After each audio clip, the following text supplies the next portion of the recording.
Hello friends, welcome to my channel Legal Study Spot.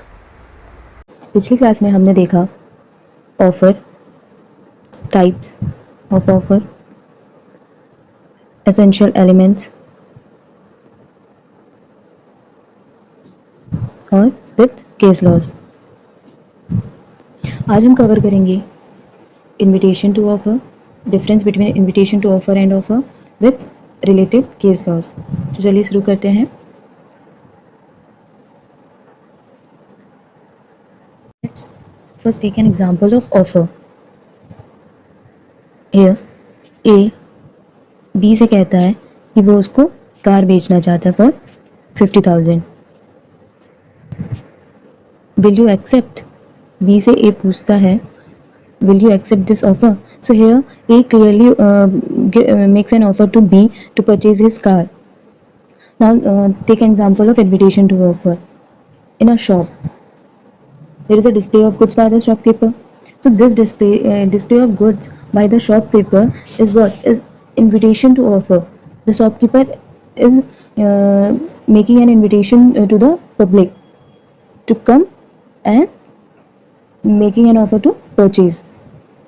So the display of goods by the shopkeeper is not an offer directly, it is an invitation to offer. The shopkeeper is inviting to the public to come and make an offer to purchase the goods.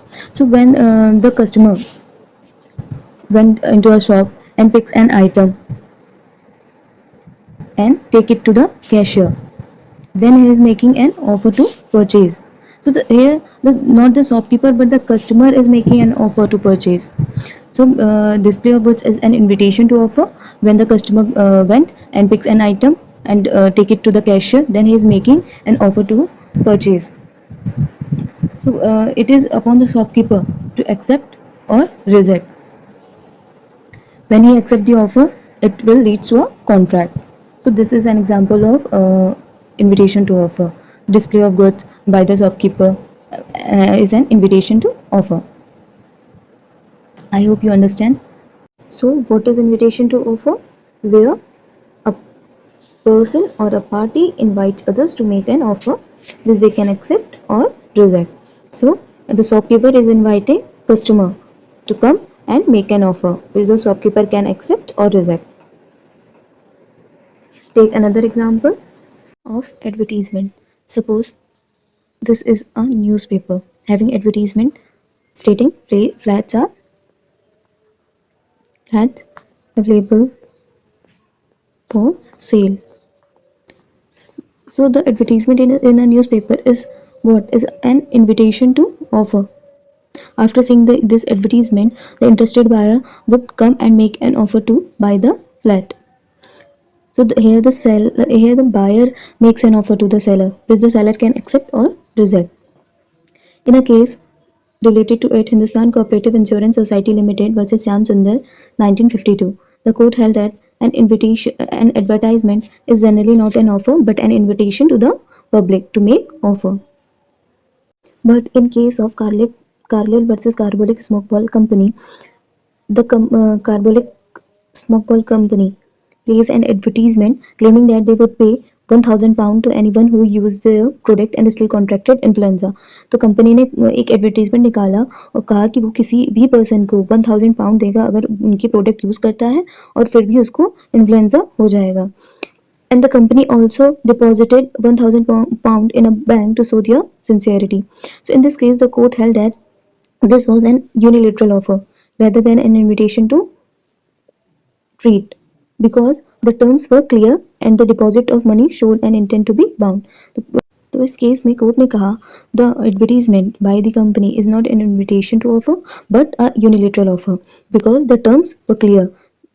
That is, the company would pay anyone who used their product and still contracted influenza and also deposit the money in a bank. This shows their sincerity and the intention to be bound. So this is not an invitation to treat but an offer to the public. So most of the advertisement are generally considered invitation to offer where customers are invited to make a purchase. But an advertisement with a specific terms and clear intent, like in Carlyle case, may be considered an offer. Similar is the case with the tender notice. tender notice. Suppose a government department issued a tender notice for construction of road. So this tender notice is an invitation to offer. The contractor submit their bids. So the bids submitted in response of a tender notice are offers that the inviting authority is government department, may accept or reject. So the government department issued a tender notice for construction of roads. In a response to a notice, the contractor submitted their bids. So this summation of bid constitute an offer, which the government department may accept or reject. In case of State of Madhya Pradesh versus Narmada Bachao Andolan 2011, the court concluded that an invitation to tender is an invitation to offer. The bids submitted in response are offers that the inviting authority may accept or reject. Now, take another example of auction sale. Suppose there is a notice stating auction of confiscated goods on 50th August. So this notice of auction is an invitation to offer to the bidders by the auctioneer. So here the bidders who attend the auction will make offers to the auctioneer by placing their bids, and the auctioneer accept the offer by striking the hammer. It is upon, तो ये auctioneer पे depend करेगा कि वो किसकी bid को accept करेगा. So let's understand this with an example, with a flow chart.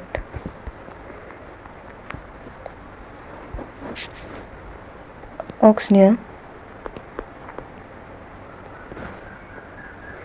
publish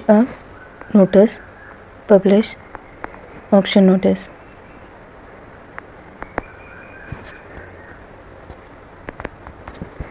By saying this notice, the interested bidders place their bids to the auctioneer.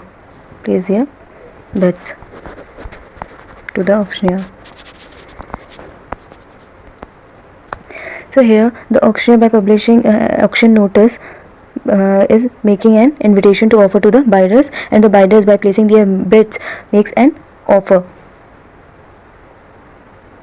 So here this is offer by the bidders to the auctioneer, and this one is invitation to offer.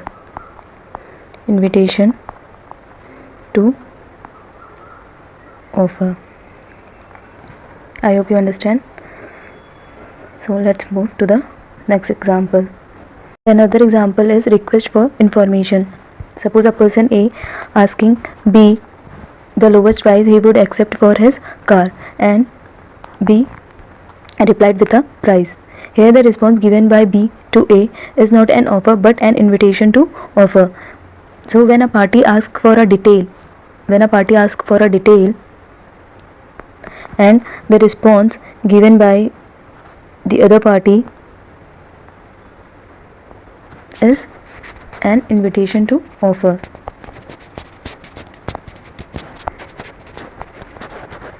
So here A request for information and B simply respond to it. The case related to it is Harvey versus Facey 1893. In this case, Harvey sent a telegram to Facey asking for the lowest price Facey would accept for a piece of land. Facey replied with a price.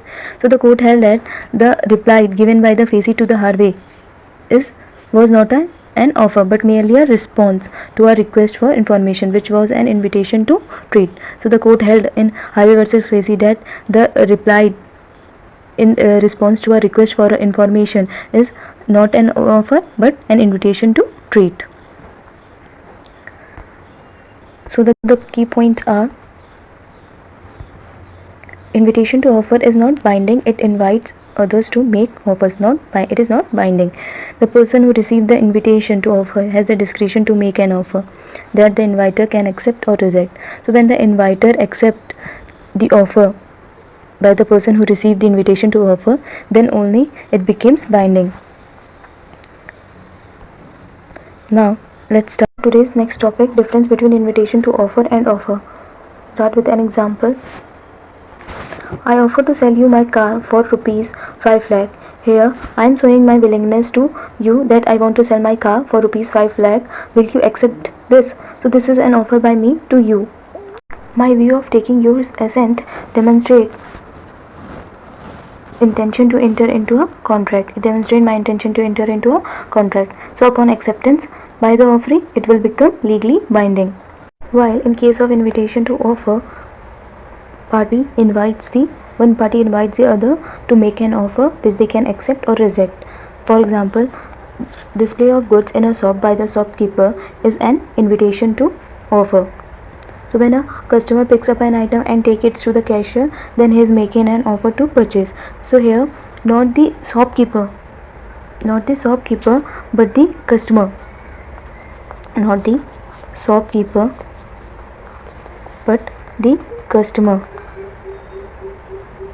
makes an offer to purchase by choosing the item from the display. It is upon the shopkeeper to accept or reject the customer offer. So this is the difference between offer and invitation to offer. Offer becomes legally binding upon acceptance by the offeree and creates a binding contract, while invitation to offer is not legally binding. An invitation to offer requires an offer from the other party, which can be accepted or rejected by the person who makes the invitation. So only when the person making the invitation accepts the offer given by the other party, then only it will become binding and becomes a binding contract. So I hope you understand the difference between the offer and the invitation to offer. Let's sum up all these through a flow chart. So the process starts from invitation to offer. It can be through advertisement, display of goods or tender notice. Then the next step is response from potential buyer or interested party. So the response from potential buyer constitute an offer to the party making invitation to offer. Then it is upon the party who is making invitation to offer to accept the offer or to reject. So third step is acceptance of an offer or rejection of an offer. If the party accepts it, then it will lead to a formation of a binding contract. So I hope you understand the topic invitation to offer. This is all for today. Thank you for watching.